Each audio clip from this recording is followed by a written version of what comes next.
E se, nos 5 minutos após a sua morte, você descobrir que tudo o que ignorou era real? E se o calor que você sente não for febre, mas fogo? A maioria das pessoas acredita que vai para o céu.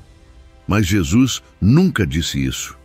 Ele falou de um caminho apertado, de uma porta estreita, e de muitos que achavam que estavam salvos, e não estavam.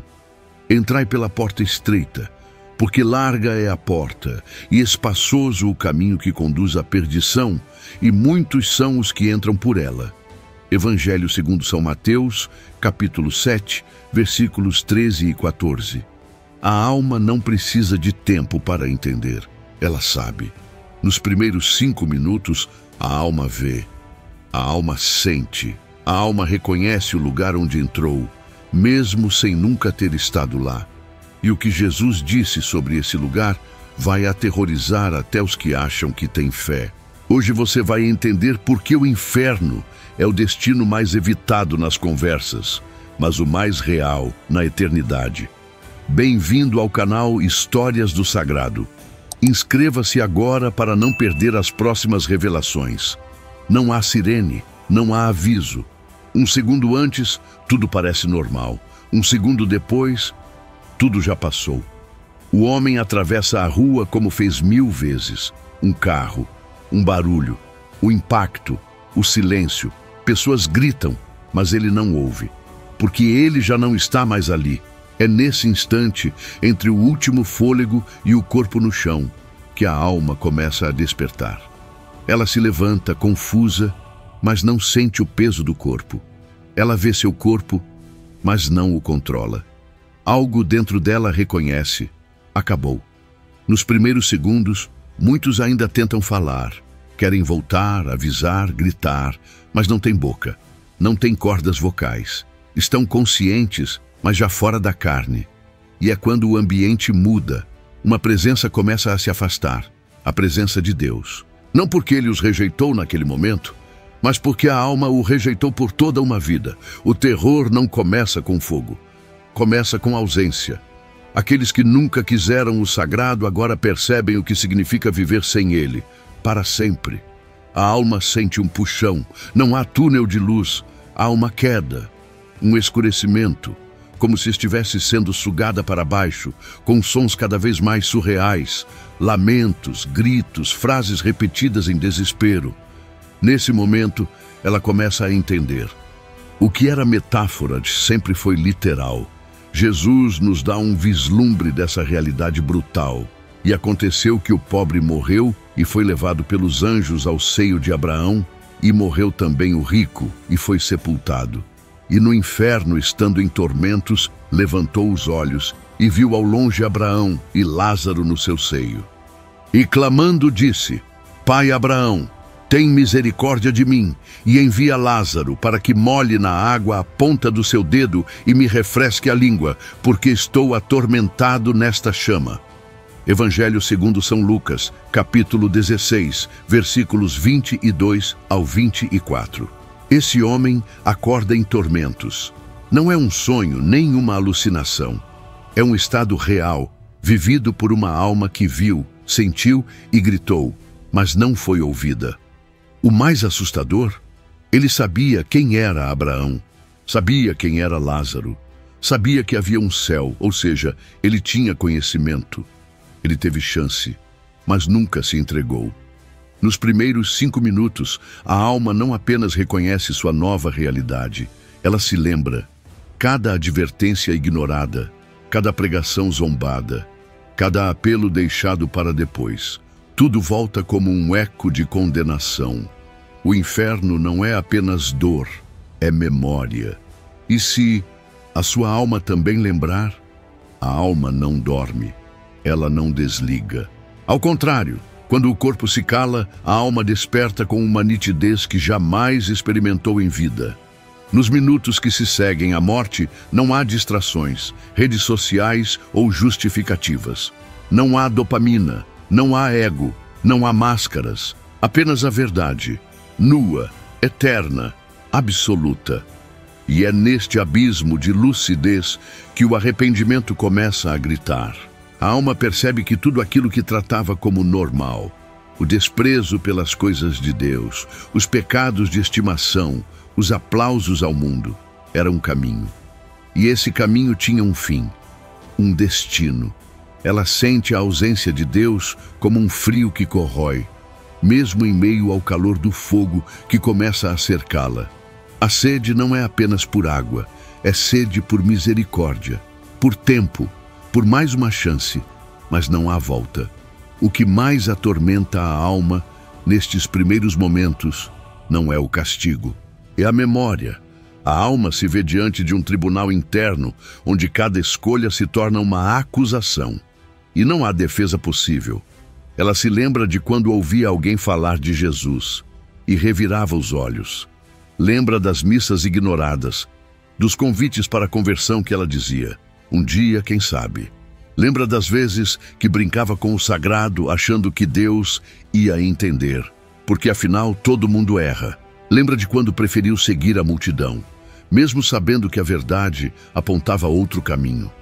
A consciência no inferno não é apagada, ela é amplificada. E em toda a vossa vida nunca escutastes os meus profetas. Agora, escutai a vós mesmos. É o que parece dizer a eternidade. Jesus foi claro ao falar daqueles que tiveram muitas oportunidades, mas não aproveitaram.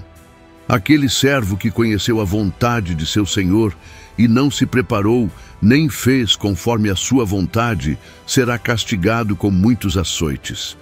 Mas o que não a conheceu e fez coisas dignas de castigo, será punido com poucos. A qualquer um a quem muito foi dado, muito lhe será exigido, e ao que muito foi confiado, mais se pedirá. Evangelho segundo São Lucas, capítulo 12, versículos 47 ao 48. Não há como alegar ignorância. A alma sabe que foi alertada, mesmo que tenha rido, mesmo que tenha esquecido, mesmo que tenha vivido como se não houvesse juízo. Neste lugar não há mais ateus, todos creem, mas creem tarde demais. E então surge o segundo tormento, o saber. Saber que a salvação era simples, que bastava ter dito sim, ter confessado, ter confiado, ter obedecido. Mas agora, o sim não tem mais eco. A chance evaporou com o último fôlego. A alma grita, mas não há mais resposta. E o que mais a dilacera é perceber que até os demônios que agora a cercam obedecem a Deus com mais rigor do que ela, porque eles temem. Ela não temeu. Nos primeiros 5 minutos a alma não apenas sofre, ela entende. E o que virá a seguir tornará esse entendimento ainda mais doloroso. O fogo no inferno não é como o da terra. Aqui o fogo queima e consome. Lá ele queima e preserva. O corpo da alma, sim, há um corpo espiritual, sensível, dotado de percepção, sente cada labareda, mas não se desfaz. É uma carne de agonia eterna, uma forma espiritual que não morre, mas absorve a dor com cada fibra invisível. Jesus não usou metáforas suaves ao descrever esse lugar. Ele falou de fogo que nunca apaga, de vermes que nunca morrem, de choro e ranger de dentes.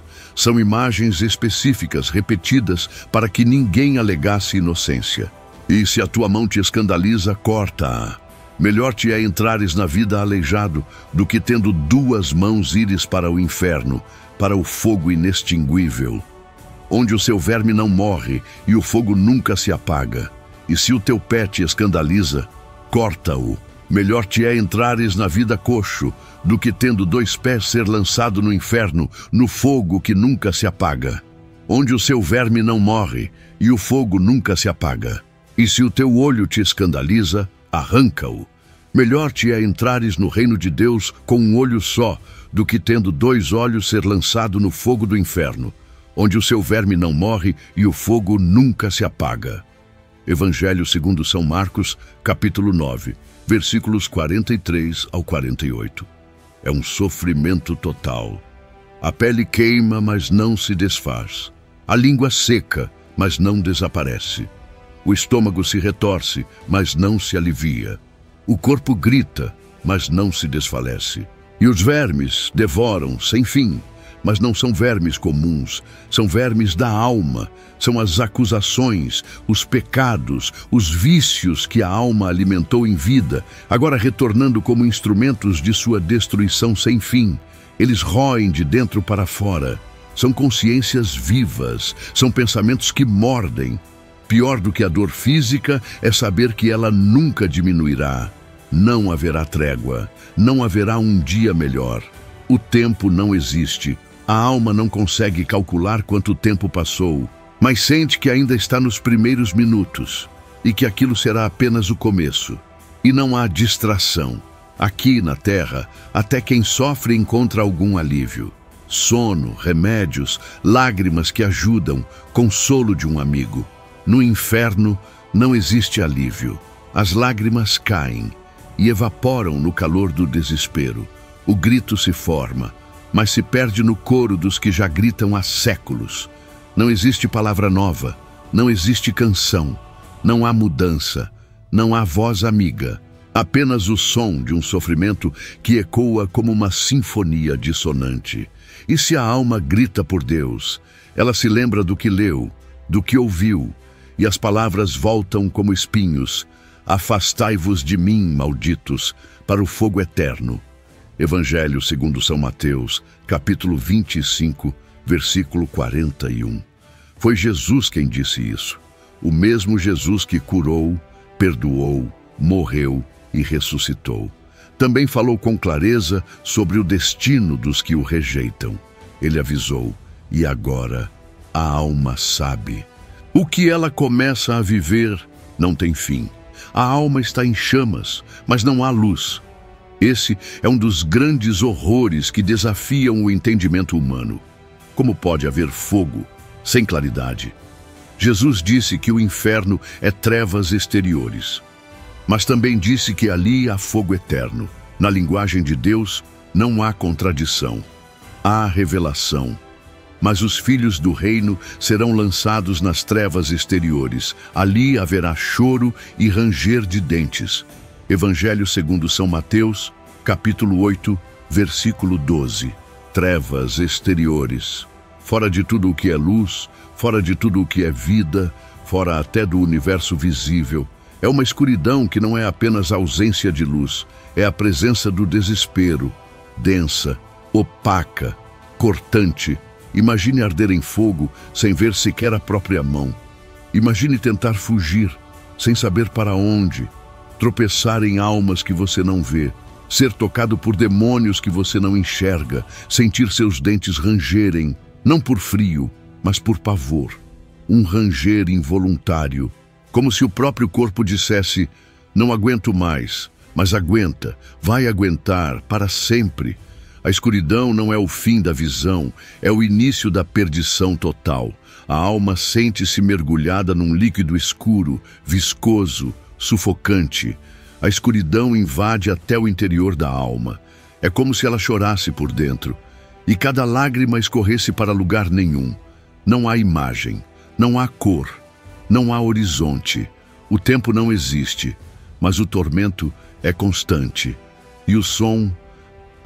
o som. O inferno não é silencioso.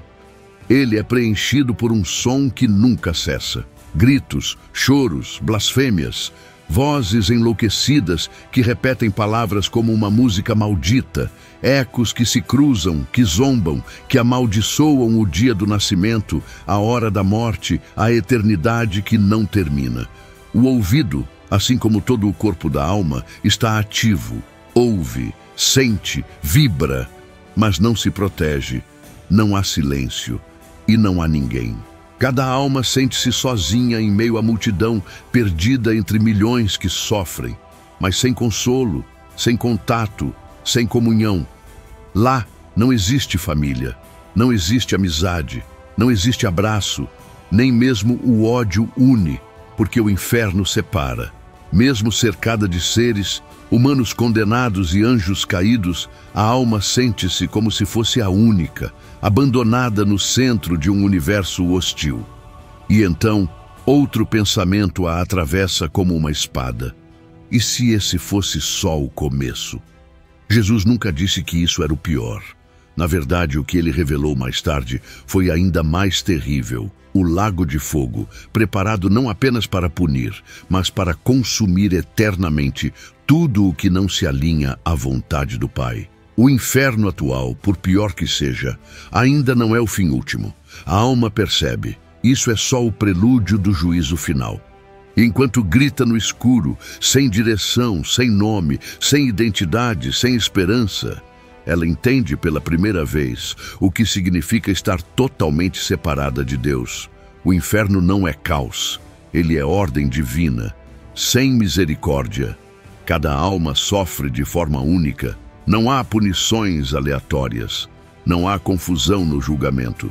O tribunal de Deus não erra. Cada dor ali sentida foi medida, pesada, calculada com exatidão por aquele que sonda os corações e conhece os segredos da alma. Alguns sofrem mais, outros menos, mas todos sofrem plenamente, no grau que merecem. Isso é o mais espantoso.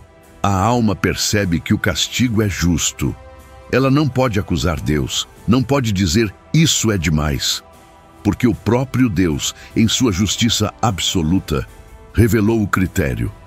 Aquele servo que conheceu a vontade de seu Senhor e não se preparou, nem fez conforme a sua vontade, será castigado com muitos açoites. Mas o que não a conheceu e fez coisas dignas de castigo, será punido com poucos. A qualquer um a quem muito foi dado, muito lhe será exigido. E ao que muito foi confiado, mais se pedirá. Evangelho segundo São Lucas, capítulo 12, versículos 47 ao 48. O que isso significa? Que há níveis de inferno, graus de tormento, câmaras de sofrimento proporcionais à rebelião interior. A alma que zombava da fé com crueldade sofre mais que aquela que apenas foi negligente. O líder que desviou muitos geme em dor mais profunda do que o ignorante. Há falsos profetas que neste momento choram em trevas mais densas do que o assassino que nunca pregou. Porque o peso do engano espiritual é monstruoso diante do trono de Deus. A alma que ensinava mentira com capa de verdade está em tormento especial. Mesmo entre os condenados, há inveja. Uns olham para outros e percebem: a minha dor não é igual à dele. E isso também faz parte da punição. A percepção de que cada gota do sofrimento foi milimetricamente merecida. No inferno, ninguém é inocente e ninguém é punido além do que deve. Essa precisão não é crueldade, é justiça. É o reflexo perfeito do julgamento divino, que não esquece nada, que considera até os pensamentos secretos, as intenções escondidas, as palavras ditas no escuro. A alma recorda momentos que achava esquecidos, palavras ditas em brincadeira, olhares de desprezo à cruz, promessas feitas e não cumpridas. Cada instante é como uma lâmina que corta a consciência e confirma a sentença. E então vem a compreensão mais dolorosa. Deus não envia ninguém ao inferno por prazer. Cada alma se condena a si mesma, porque a salvação foi oferecida, o sangue foi derramado, a cruz foi erguida, os braços estavam abertos, mas elas recusaram, dia após dia, ano após ano. Ignoraram o chamado, a voz, os sinais, os toques da graça. E agora, diante da sentença final, a alma não protesta. Ela apenas chora, não por injustiça, mas por ter recusado a misericórdia, até que ela cessou. O inferno onde a alma geme ainda não é o fim. Por mais impensável que pareça, existe um destino ainda mais absoluto. Um lugar que, nas Escrituras, não é apenas local de sofrimento, é o símbolo máximo da separação definitiva entre o homem e Deus. É o lago de fogo. Este lugar não é apenas a prisão das almas rebeldes, é o sepulcro da eternidade. Não há retorno, não há fuga, não há lembrança de alívio. É a segunda e última morte, onde até a esperança morre. E vi um grande trono branco e o que estava assentado sobre ele, de cuja presença fugiram a terra e o céu, e não se achou lugar para eles. E vi os mortos, grandes e pequenos, que estavam diante do trono, e abriram-se os livros, e abriu-se outro livro, que é o da vida. E os mortos foram julgados pelas coisas que estavam escritas nos livros, segundo as suas obras. E o mar entregou os mortos que nele estavam, e a morte e o inferno entregaram os mortos que neles havia, e foram julgados cada um segundo as suas obras. E a morte e o inferno foram lançados no lago de fogo. Esta é a segunda morte. E aquele que não foi achado inscrito no livro da vida foi lançado no lago de fogo. Apocalipse de São João, capítulo 20, versículos 11 ao 15. A alma, até então em tormento no inferno, agora é retirada para ser julgada formalmente. Não porque Deus precise de informações, mas para que a própria verdade seja exposta diante de todos. Nada é escondido. Tudo é revelado. Imagine bilhões de almas reunidas diante do trono. Santos e pecadores, salvos e condenados, todos esperando a sentença final. Um silêncio cósmico paira sobre a cena. Anjos observam, o Cordeiro julga, e então o livro da vida é aberto, e cada alma escuta o que mais teme. O seu nome não está lá.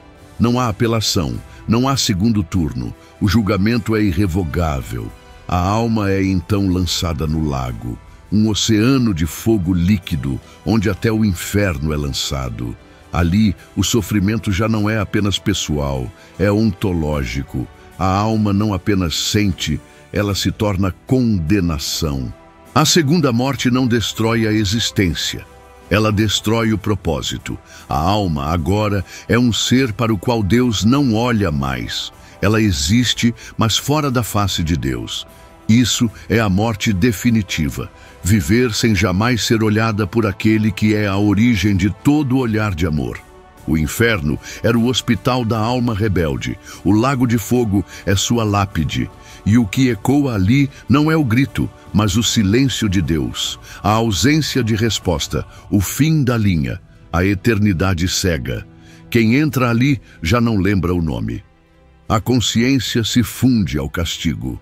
O eu se apaga lentamente, engolido por um fogo que não consome, mas dissolve. E enquanto cai, a alma entende. Não foi Deus que a jogou fora. Foi ela que escolheu viver sem ele. Há um tormento que não queima, mas consome. Ver o céu sem poder entrar. Sim, no inferno a alma pode ver. Deus permite que muitos contemplem, de longe, a glória que poderiam ter vivido, não como castigo arbitrário, mas como justiça visível. A alma precisa saber o que perdeu. Jesus contou com clareza. No inferno, estando em tormentos, levantou os olhos e viu ao longe Abraão e Lázaro no seu seio. Evangelho segundo São Lucas, capítulo 16, versículo 23. Ele viu. O homem rico que zombou do pobre agora vê aquele mesmo pobre envolto em glória, acolhido, protegido, feliz. O contraste é cortante. A injustiça aparente vira justiça eterna. A alma entende. A paz estava próxima. Estava a uma escolha, a uma confissão, a um arrependimento verdadeiro, mas foi ignorada. Imagine, do lado de fora, em trevas, assistindo aos salvos cantando, rindo, vivendo em luz, glorificados. E você? Você grita, chora, mas ninguém ouve, porque lá no céu Deus enxugará dos olhos toda lágrima. Apocalipse de São João, capítulo 21, versículo 4. Lá não haverá lembrança dos perdidos, não por crueldade, mas por perfeição. E quem está no inferno será esquecido. A alma, então, experimenta o mais terrível dos castigos, a consciência da eternidade que poderia ter sido. O inferno é ausência de amor, mas também memória de amor rejeitado. Ali, a alma não esquece os momentos em que sentiu um toque da graça, uma música sagrada que a comoveu, uma missa onde algo brilhou por dentro, uma noite em que quase rezou, Um vídeo como este que a fez pensar. Mas ela resistiu. Agora ela sabe o que era aquele aperto no peito, aquele nó na garganta, aquela inquietação. Era o céu chamando. E ela disse não. Pior, ela viu aqueles que desprezava. Pobres, humildes, fracos, agora coroados com luz. Ela se lembra de ter zombado deles, chamado-os de fanáticos. E hoje eles brilham, e ela chora, ela os vê, mas eles não a veem. Ela sente a ausência de tudo aquilo que chamava de ridículo: oração, silêncio, comunhão, pureza. Agora tudo aquilo é desejado como água no deserto, mas inalcançável. E então o grito mais antigo da alma perdida retorna: Pai Abraão, tem misericórdia de mim, manda Lázaro tocar minha língua com uma gota d'água. Evangelho segundo São Lucas, capítulo 16, versículo 24. Mas Abraão responde com uma frase que ecoará para sempre. Entre nós e vós está posto um grande abismo, de sorte que os que quisessem passar daqui para vós não poderiam, nem os de lá passar para cá. Evangelho segundo São Lucas, capítulo 16, versículo 26. O abismo não é só geográfico, é espiritual, é eterno. A alma enxerga, mas não alcança. Sabe? Mas não vive. Crê, mas não ama. E assim, o maior castigo do inferno não é o fogo, é a saudade de Deus. Sim, o inferno é real, mas você ainda está vivo. E enquanto há vida, há esperança. O mesmo Jesus que descreveu o fogo eterno, as trevas exteriores, o ranger de dentes, também disse: não vim chamar os justos, mas os pecadores ao arrependimento. Evangelho segundo São Lucas, capítulo 5, versículo 32. Ele sabia que muitos viriam tarde, mas ainda viriam. A alma que ainda respira tem um dom inestimável que as do inferno dariam tudo para ter. Tempo. Tempo para se arrepender. Tempo para pedir perdão. Tempo para mudar. Tempo para amar. Deus, em sua misericórdia, permite conversões nos últimos instantes da vida, como a do ladrão ao lado de Jesus, que viveu em pecado, mas morreu em fé. E disse-lhe Jesus: em verdade te digo, hoje estarás comigo no paraíso. Evangelho segundo São Lucas, capítulo 23, versículo 43. Um pecador até o fim, mas que ao ver Jesus, creu, reconheceu, suplicou e foi salvo. A alma que se volta para Cristo com arrependimento sincero, mesmo nos últimos minutos, não verá condenação. Essa é a beleza do Evangelho. Não importa o quão longe você foi, importa para onde você se vira agora. Santa Maria Egípcia viveu anos no pecado, mergulhada em luxúria, mas um dia tentou entrar na igreja e foi impedida por uma força invisível. Ali, em lágrimas, ela se converteu. Passou décadas no deserto em penitência e morreu em paz com Deus. Santo Dimas, o ladrão da cruz. Santo Camilo de Leles, que começou como jogador e beberrão. Santo Agostinho, que dizia: Senhor, converte-me, mas ainda não agora. Todos eles ouviram o chamado e responderam: Deus não rejeita quem se humilha diante dele. O céu não fecha suas portas a quem bate com o coração em pranto. Como está escrito: se com tua boca confessares que Jesus é o Senhor, e em teu coração creres que Deus o ressuscitou dos mortos, serás salvo. Porque com o coração se crê para a justiça, e com a boca se faz confissão para a salvação. Epístola de São Paulo aos Romanos, capítulo 10, versículos 9 e 10. A porta ainda está aberta. Ela é estreita, mas está aberta. O próprio Jesus promete: em verdade vos digo, quem ouve a minha palavra e crê naquele que me enviou, tem a vida eterna, e não vem a juízo, mas passou da morte para a vida. Evangelho segundo São João, capítulo 5, versículo 24. Perceba, tem a vida eterna, não terá, já possui. Porque crer em Jesus não é apenas um gesto, é um renascimento. E se você está ouvindo isso agora, ainda dá tempo. Enquanto seu coração bate, há chance. Enquanto seus olhos enxergam, há caminho. Enquanto você respira, o céu ainda te deseja. Você está diante de duas portas. Uma é larga, iluminada, cheia de vozes familiares. Convida, promete, diverte. Todos parecem escolhê-la, mas ao fim, esconde o abismo. A outra é estreita, quase imperceptível. Exige renúncia, coragem, confiança, mas é a única que conduz à vida. Jesus não deixou dúvidas. Entrai pela porta estreita, porque larga é a porta, e espaçoso é o caminho que conduz à perdição. E muitos são os que entram por ela. Mas estreita é a porta, e apertado é o caminho que conduz à vida, e poucos são os que o encontram. Evangelho segundo São Mateus, capítulo 7, versículos 13 e 14. Poucos. Não porque Deus queira poucos, mas porque poucos o querem realmente. A porta está aberta, mas exige uma chave, a fé viva. Não basta crer com palavras, é preciso crer com o coração. Não basta ouvir sobre Jesus, é preciso conhecê-lo, amá-lo, obedecê-lo. Quem entra pela porta estreita precisa deixar coisas para trás. O orgulho, o pecado, as vaidades, as máscaras, os vícios. Essa porta não comporta o ego inflado. Só passa quem se dobra. É o caminho da cruz. Jesus não prometeu facilidade. Prometeu salvação. E ela vale qualquer esforço, qualquer renúncia, qualquer dor, porque do outro lado não há fogo, há luz. Não há ranger de dentes, há cânticos, não há ausência, há presença. A alma que decide entrar por essa porta ainda em vida já experimenta o começo da eternidade. Ainda sofre, sim, mas já sofre com esperança. Ela não está sozinha. O Espírito Santo habita nela. Os anjos a acompanham. A intercessão dos santos a fortalece. A Eucaristia a nutre.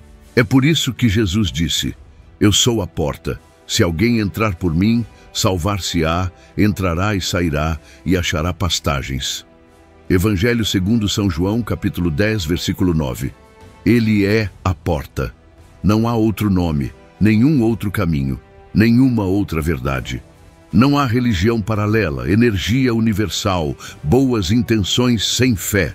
Só há Cristo, o Cordeiro, o Senhor, o Filho do Deus vivo, e a alma que diz sim a Ele passa. Simples assim? Sim, mas profundo. Porque dizer sim a Jesus muda tudo. Muda a maneira de viver, muda os desejos, muda os afetos, muda as palavras, muda até os pensamentos. É como nascer de novo. E foi Ele mesmo quem disse: quem quiser vir após mim, negue-se a si mesmo, tome a sua cruz e siga-me. Evangelho segundo São Marcos, capítulo 8, versículo 34. Segui-lo é o único caminho fora do inferno. E se você chegou até aqui, talvez o próprio Cristo esteja te chamando agora. Não ignore, não adie, não endureça o coração. A porta está aberta, mas um dia ela se fechará. Tudo está calado agora. Não há mais gritos, não há mais ranger de dentes, não há mais chamas visíveis, apenas silêncio. E no meio desse silêncio, a alma se vê diante da maior decisão que já teve. Não é mais uma escolha de crença, mas de existência. Ela olha para trás e vê o inferno, a escuridão, o arrependimento tardio, as trevas de onde muitos jamais voltarão, mas também olha para a cruz, ainda manchada de sangue, ainda aberta, ainda esperando. No fim de tudo, há apenas duas vozes. A primeira ecoa como um lamento, se eu tivesse escutado. A segunda, como um sussurro divino: vinde a mim, todos os que estáis cansados e oprimidos, e eu vos aliviarei. Evangelho segundo São Mateus, capítulo 11, versículo 28. A eternidade não começa depois da morte. Ela começa agora. A cada escolha, a cada pensamento, a cada sim ou não diante do sagrado. O inferno não é um susto repentino. É a colheita de uma vida sem Deus. O céu não é um prêmio, é o lar de quem decidiu amar, mesmo com esforço, mesmo com lágrimas, mesmo com quedas, mas amou até o fim. A alma que ama, vence, porque quem ama a verdade encontra Cristo, e quem encontra Cristo nunca será lançado fora. Todo aquele que o Pai me dá virá a mim, e o que vem a mim, de maneira nenhuma o lançarei fora. Evangelho segundo São João, capítulo 6, versículo 37. Ainda dá tempo, mas o tempo não é eterno. A alma que hoje escolhe o Evangelho, que se volta à oração, à confissão, à missa, que dobra os joelhos diante do crucificado, está rompendo com o inferno e abraçando o céu. Não há neutralidade. O mundo espiritual não conhece indecisos. Ou você caminha com Deus, ou caminha para longe dele. Hoje, o chamado ecoa de novo. E não vem de um roteiro, vem de um coração que sangrou por você na cruz. A decisão é sua. Eternidade ou ilusão? Chamas ou luz? Ausência ou amor? A porta ainda está aberta. Escolha passar por ela antes que o último minuto chegue. Se algo tocou sua alma hoje, não ignore. Talvez este vídeo tenha sido a última chance antes de uma virada. Talvez tenha sido o primeiro chamado de muitos. Mas se você sentiu algo, é porque o céu ainda está te procurando. Inscreva-se no canal Histórias do Sagrado. Aqui cada palavra é oração, cada história é caminho, cada revelação é um chamado. Ative o sininho para não perder as próximas mensagens que podem ser o sopro de Deus para a sua alma. Deixe nos comentários: Senhor, não me deixes morrer longe de Ti. E compartilhe este vídeo com alguém que você ama e que talvez esteja precisando de um encontro com a verdade antes que seja tarde demais. O tempo corre, mas a eternidade espera por você.